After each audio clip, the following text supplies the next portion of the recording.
सुप्रभात बच्चों, आज हम करेंगे पार्ट 2 वर्ण विचार। ठीक है, चलिए पाठ से जुड़ेंगे। स्वर मूल रूप तथा मात्रा दोनों रूप में लिखिए। ठीक है, स्वर क्या है? अ, आ, अ, आ, ई, ई, उ, ऊ और री। ठीक है, ए, ऐ, ऐ, ओ और औ। ठीक है, अब इनकी मात्रा लिखेंगे। अ की कोई मात्रा नहीं होती है, ठीक है, पर आ की मात्रा ये रही। ठीक है, आ की मात्रा, ई की मात्रा ये रही, छोटी की मात्रा, बड़ी की मात्रा ई, ऊ की मात्रा छोटा ऊ, बड़े ऊ की मात्रा और री की मात्रा नीचे। ठीक है, री की मात्रा नीचे। ठीक है, ए की मात्रा एक मात्रा ऊपर, ऐ की मात्रा दो मात्रा ऊपर, ओ की मात्रा और औ की मात्रा। ठीक है, तो चलिए आगे बढ़ते हैं, पाठ को पढ़ेंगे। चित्र में नीचे लिखे शब्द को बोलते समय हमारे मुख से क, ए, ल, आ ध्वनियां निकली। ध्वनियों को लिखने के लिए प्रयोग किए गए जो चिन्ह है उन्हें वर्ण कहते हैं। ठीक है, वर्ण भाषा की सबसे छोटी इकाई होते हैं। ठीक है, सबसे छोटी इकाई वर्ण। इनके और टुकड़े नहीं किए जा सकते, इनके टुकड़े नहीं किए जा सकते हो। ठीक है, क कितना टुकड़े थोड़ी कर दोगे आप, इनके इसके टुकड़े नहीं किए जा सकते। ठीक है, ए, ल, आ की आवाज आ जाए, ध्यान दे, क, अ, ए, ला, आ की साउंड आएगी तो आ। ठीक है, वह छोटी से छोटी ध्वनि जिसे अधिक खंडों में नहीं तोड़ा जा सके, जिसे अधिक खंडों में नहीं तोड़ा जा सके वर्ण कहलाती है। किसी भाषा में प्रयुक्त होने वाले सभी वर्णों के क्रमबद्ध समूह को वर्णमाला कहते हैं। ठीक है, वर्णों के भेद। वर्ण दो प्रकार के होते हैं, कौन कौन से? स्वर और व्यंजन। तो आइए स्वर के बारे में जानते हैं। जिन वर्णों का उच्चारण बिना दूसरे वर्ण के की सहायता से हो जाता है, इसमें सहायता लेने की जरूरत नहीं बनती है। ठीक है, वे स्वर वर्ण कहलाते हैं। ये स्वर स्वतः बोले जाते हैं। अ से ओ, अ से औ तक की संख्या 11 है। ठीक है, उच्चारण की दृष्टि से स्वर को तीन भेद होते हैं, स्वरों के तीन भेद होते हैं उच्चारण से, हास्य स्वर, दीर्घ स्वर और लुप्त स्वर। ठीक है, तो अभी हम जानेंगे हास्य स्वर के बारे में। जिन स्वरों के उच्चारण में कम समय लगता है, कम समय, जल्दी से एकदम से बोल देते हैं लगता है, और जो खींचकर नहीं बोले जाते हैं, खींचकर भी नहीं बोले जाएंगे, वह हास्य स्वर कहलाते हैं। जैसे अ, समय नहीं लगता, अ, ई, उ, बहुत जल्दी, री, ये चार हास्य स्वर है। ठीक है, अब हम जानेंगे दीर्घ स्वर के बारे में। जिन स्वरों के उच्चारण में हास्य से दुगना समय लगता हो, इससे दुगना समय लगेगा इसमें, तथा जिन्हें कुछ खींचकर बोला जाता है, इन्हें खींचकर भी बोला जाता है, वे दीर्घ स्वर कहलाते हैं। जैसे आ खींचा जाता है, ई, ऊ, ठीक है, ए, औ, ऐसे शब्द, ये 7 होते हैं। दीर्घ स्वर कितने होते हैं? 7। अब होते हैं लुप्त स्वर, क्या होते हैं? ठीक है, हास्य और दीर्घ दोनों ही प्रकार के स्वर किसी को पुकारते या कोई विशेष भाव प्रकट करते समय अपने सामान्य उच्चारण समय से अधिक समय लगता है।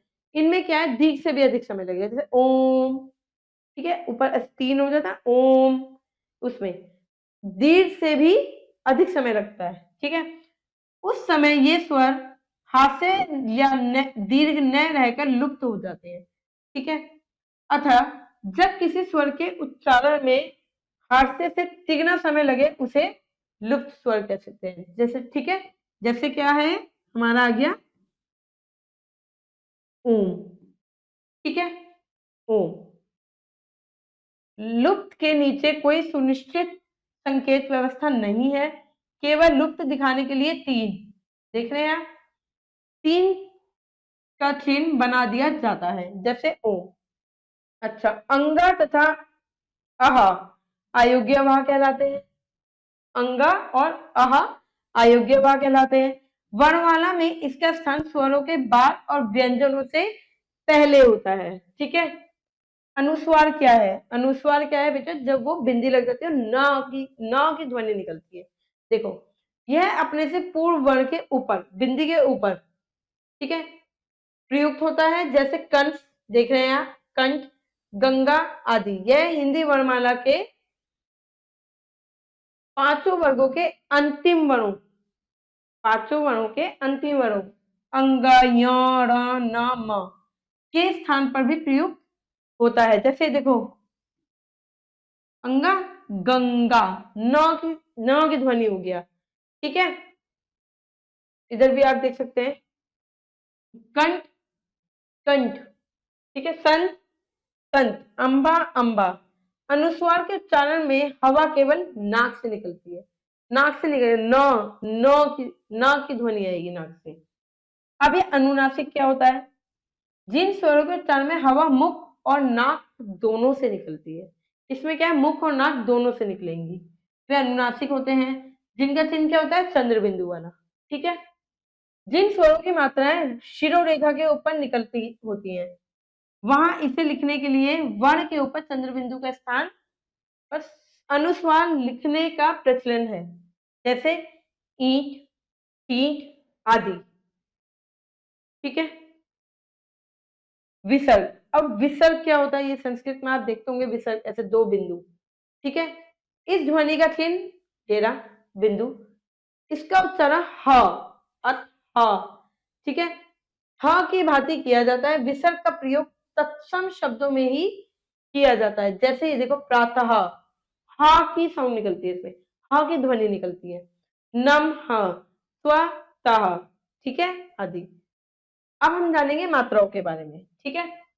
जब कोई स्वर किसी व्यंजन से पहले आता है, कोई भी स्वर व्यंजन से पहले आता है, तो उसका रूप अपरिवर्तनीय रहता है, परंतु व्यंजन के बाद आने स्वर का रूप, ठीक है, बदल जाता है। व्यंजन के बाद क्या है? बदल जाता है। इस बदले रूप को क्या कहते हैं? हम मात्रा कहते हैं। जैसे कि आप देखिए, अ, आम, आ, आम। ठीक है।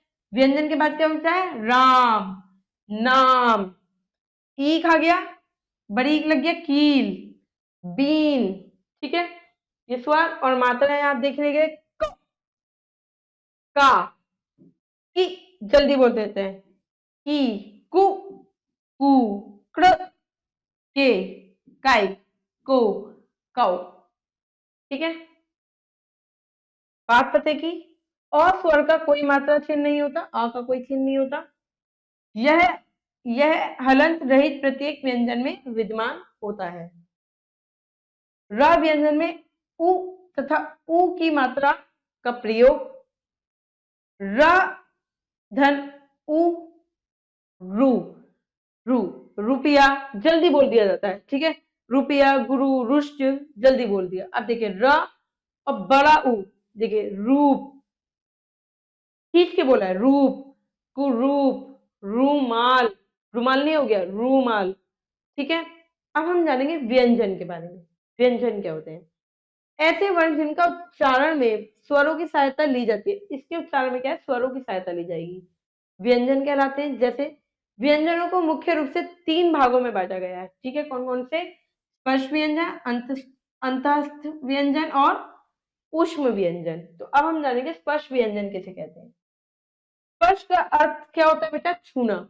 ठीक है। जिन व्यंजनों का उच्चारण करते समय जीभ मुख के विभिन्न भागों को स्पर्श करती है, विभिन्न भागों को स्पर्श करेगी, जैसे स्पर्श व्यंजन कहलाते हैं। इन्हें 5 वर्गों में बांटा गया है। जैसे आप ये देखिए, क, कंठ से निकले हैं ये, क बोल के देखिए, क, ख, ग, घ, ण। ठीक है। अब चवर, ये देखो, ये तालू से निकले गए, च, ट, ट, च, थ, ज, छ, य। ठीक है। अब टवर वाले क्या है? मूर्धा, मूर्धा से आप अपना आप को बोल के देखिए, आपको फील होगा, ठीक है, एहसास होगा। ट, ठ, ड, ढ, ण, ठीक है। तवर क्या है? दंत, दांत। देखो त, आपकी टंग, आपकी जीभ जो है दांत पे जा रही है। थ, द, ध, न, दंत्य। और पवर में क्या है? ओष्ठ, ओठ। ये देखो मिलेंगे आपके होठ। पा, प, म, प, ह, म, ब, भ, ठीक है। ऐसे अंतस्थ व्यंजन क्या होते हैं? अंत का अर्थ होता है भीतर या बीच में। अंत का अर्थ होता है भीतर या बीच में। जिन व्यंजनों का उच्चारण करते समय जीभ मुख के भीतर किसी भी भाग को पूरी तरह स्पर्श नहीं करती, अंतस्थ व्यंजन कहलाते हैं। जैसे य, स्पर्श नहीं करी, य, र, ल और व। अब करते हैं ऊष्म व्यंजन, जिसमें गर्मी। ऊष्म व्यंजन, ऊष्म का अर्थ क्या होता है बेटा? गर्म, ऊष्म। जिन व्यंजनों के उच्चारण में मुख से बाहर ऊष्मानिक प्रतीत होती है, ठीक है, उन्हें ऊष्म व्यंजन कहते हैं। इनकी संख्या होती है 4, जैसे श, शा, सा, श, हा। गर्मी निकलेगी चारों में, बोल के देखिए। संयुक्त व्यंजन क्या होते हैं? संयुक्त व्यंजनों की रचना दो या दो से अधिक व्यंजनों के संयोग से होती है, ठीक है। प्राय व्यंजनों को संयुक्त व्यंजनों को संयुक्त व्यंजनों के रूप में व्यवहार में लाया जाता है। संयुक्त व्यंजनों को कैसे? देखो ये दोनों है, प्लस करो इनको, श, कक्ष, श, जैसे कक्षा, ठीक है। क और श के मेल से क्या बनाएगी? ठीक है। अब ये ज और य के मेल पे ज्ञा, साउंड आएगी, ध्वनि आएगी, य, ज्ञा, ज्ञा। ज की भी आएगी और य की भी, तो ज्ञा, ठीक है। ज और य के मेल से बना है। त और र के मेल से त्र, त्र। श और र के मेल से श्र, रा की भी आएगी साउंड, ठीक है। ध्वनि जो है रा की भी आएगी। द्वित व्यंजन क्या होते हैं बेटा? द्वित व्यंजन होते हैं जब दो एक आधा और एक पूरा शब्द आता है। तो ट और ट, तो आधा ट और पूरा ट, आधा का और पूरा ट एक साथ आएंगे।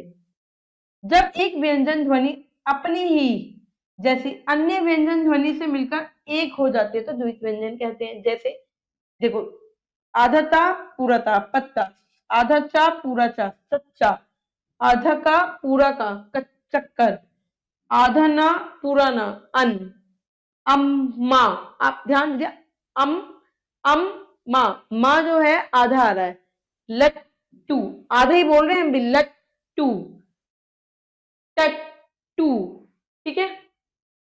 अब हम करेंगे स्वनिम ध्वनियां। स्वनिम ध्वनियां क्या होती है?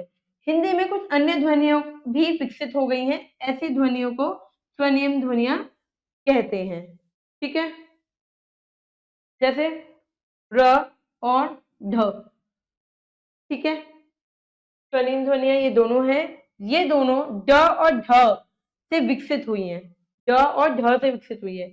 उच्चारण समय ड और ढ ध्वनियां शब्द के शुरू में तथा शब्द के बीच में आती हैं, शब्द के बीच में तथा अंत में ये कौन सी हो जाती है?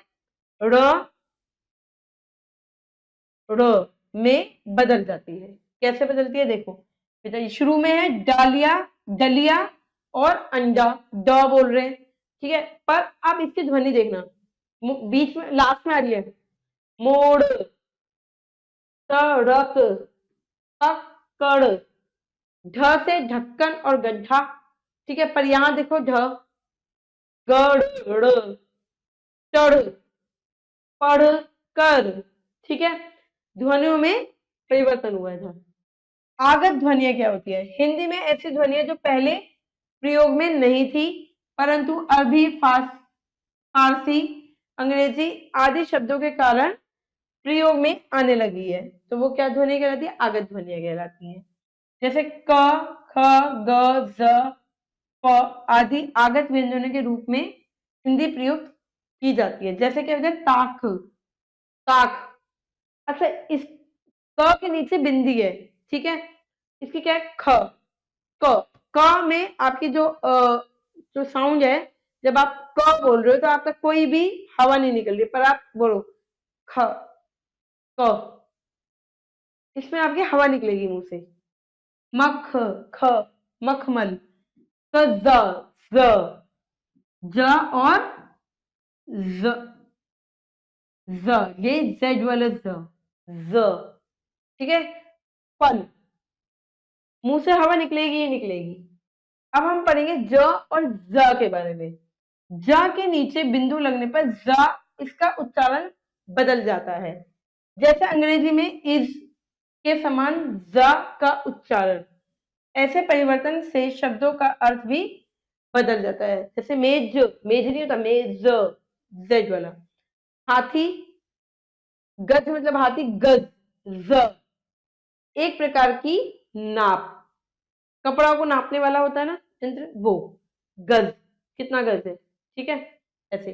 अब जरा मतलब होता है बुढ़ापा, ठीक है, और जरा मतलब थोड़ा सा, ज बिंदी आ गई, ठीक है, जेड वाला ज, ठीक है। अब फ और फ, फ के नीचे बिंदु लगकर लिख देने से उसका क्या उच्चारण क्या है, बदल जाता है। जैसे तथा शब्दों में प्रयोग करने पर उनके अर्थ भी बदल जाते हैं, ठीक है, बदल जाते हैं। जैसे फ, फन, सांप का फन, और कला और हुनर, फन, फ। आध्वनिया, आध्वनिया, अंग्रेजी के अनेक शब्दों का प्रयोग आजकल हिंदी में होने लगा है, ठीक है। कुछ शब्दों जैसे हॉल, डॉक्टर, ऐसे ऐसे ही बोलते हैं हम भी। कॉलेज, टॉफी आदि में आ ध्वनि पाई जाती है, ठीक है, आ।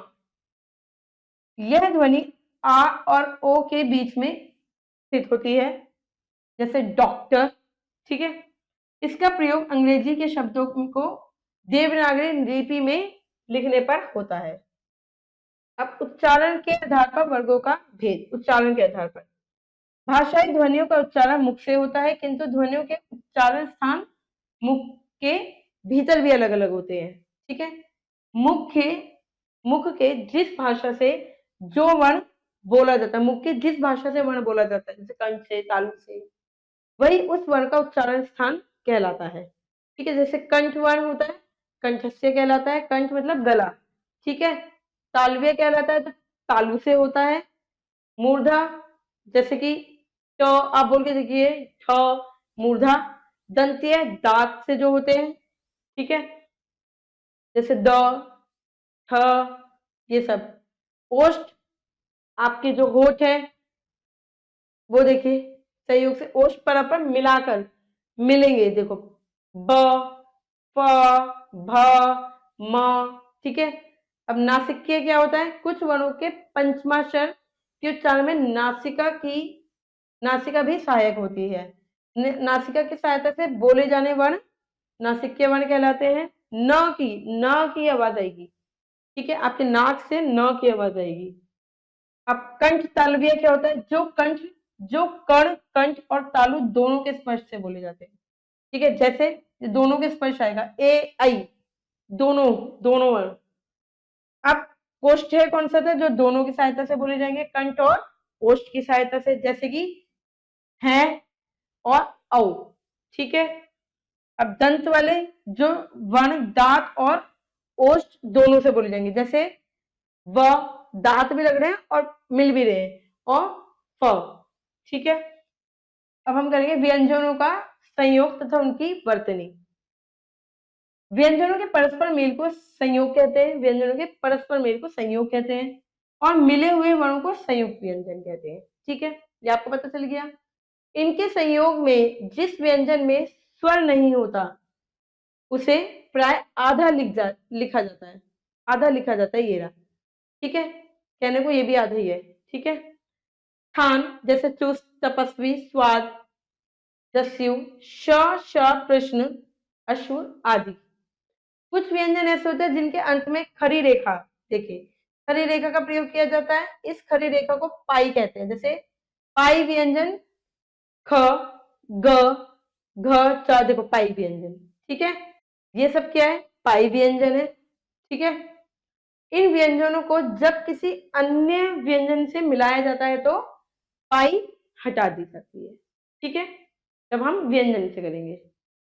अब ये कुछ इसके वो हैं जैसे ख, सक, विख्यात, आधा ग लगा दिया ग्वाला, आरोग्य, त को आधा त लगा दिया पत्थर, गत्ता, माँ आधा लगाया मियान और सौम्य है। ये कुछ उदाहरण है, ये आप खुद से देखिएगा। जिन वर्णों में पाई नहीं होती उन्हें पूरा लिखकर या तो उन्हें नीचे हल का चिन्ह लगा दिया जाता है, ये ना, ठीक है, या फिर या उन्हें पूरा लिखकर अगले व्यंजन की उसकी शिरोरेखा हटाकर पहले लिखे वर्ण के नीचे लिख देते हैं। ठीक है, देखो ऐसे। अब अंगा ऐसे भी लिखते हैं, आधा ऐसे लिखा तो हमें आधा तो ऐसे लिखना नहीं होगा, तो हम क्या करेंगे, इसके नीचे लगा देंगे। ठीक है, और यहाँ पे हम ऐसे भी लिख सकते हैं अंगा। ठीक है, अब देखिए इधर लड्डू, ड आधा ल, दो किए तो लड्डू, और ऐसे भी लिख सकते हैं। ठीक है, इधर देखिए फ आधा का पूरा का मक्खी, मक्खन, चक्कर, लक्कर। ठीक है, आधा फा, यह आप खुद से देखिएगा। अन्य व्यंजनों से मिलाकर र के रूप देखिए, जब र के साथ स्वर नहीं होता तो वह अगले वर्ण के ऊपर लिख दिया जाता है। ठीक है, ऐसी स्थिति में इनका रूप क्या होता है, र ऊपर हो जाता है। ठीक है, जैसे कर्म, धर्म, चर्म, नर्म आदि। पर जब र के पूर्व स्वर रहित व्यंजन हो तो र के नीचे लिखा जाता है। कैसे, जैसे त्र, ये देखिए त, प, धनरा, प्र, ग्र, श्र, क्र, म्र। ठीक है, जब ट और ज के साथ र मिलाया जाता है तो ये वाला चिन्ह लगता है, जैसे ट्रक, र ट्रक, राष्ट्र, ड्रम और ड्रेस। ठीक है, चलिए हम पढ़ेंगे वर्ण विच्छेद के बारे में। ठीक है, शब्द के वर्णों को अलग अलग करके लिखना, शब्दों के वर्णों को अलग अलग करके लिखना क्या कहलाता है, वर्ण विच्छेद कहलाता है। वर्ण विच्छेद करते समय शब्द स्वरों को मूल रूप से लिखा जाता है। जैसे व्यंजनों के नीचे हलंत लगाना क्या होता है, इसमें अवश्य होता है। कैसे, देखो विद्यार्थी लिखा है, ठीक है, आप इसको बोल के देखिए, व, ई, द, य, आ, र, ह, ई, विद्यार्थी। जैसे आप बोलेंगे ना, आप इसको बोल के देखिए, स्वतः, मुख से अपना आप ही आपको स्वर निकलेंगे, स, व, अ, त, अ, स्वतः। विज्ञापन, अब धीरे धीरे बोलिए, व, ई की मात्रा आ गई ना छोटी, ये देखिए व, ई, ज, य, आ, विज्ञा, प, अ, न, अविज्ञापन, विच्छेद हो गया।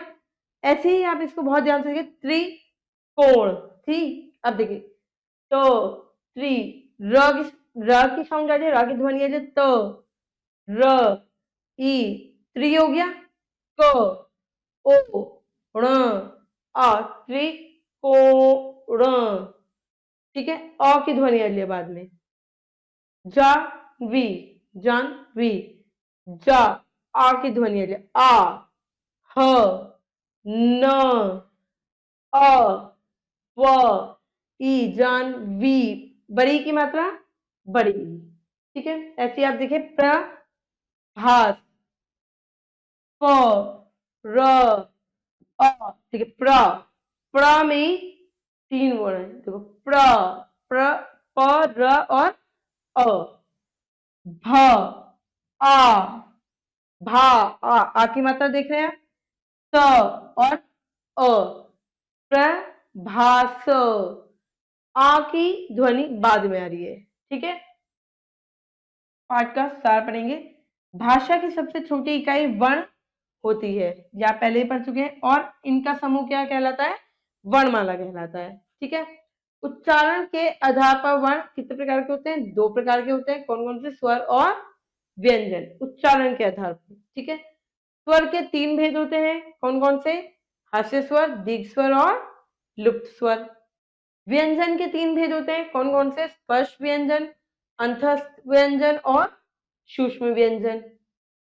र वर्ण को अन्य वर्णों के साथ मुख्य 2 प्रकार से लगाया जाता है, जैसे रेफ, र लग गया और पदेन नीचे। ठीक है, और ये चिन्ह, ये हमें नीचे लगाया जाता है। 2 प्रकार से र लगाए जाते हैं। तो बेटा ये कुछ अभ्यास है, ये आप खुद से करिएगा, ठीक है। आशा करती हूँ आपको ये पार्ट अच्छे से समझ में आया होगा। अब हम मिलेंगे अगली कक्षा में, जब तक के लिए आप अपना ध्यान रखिए और अभ्यास करते रहिए। धन्यवाद।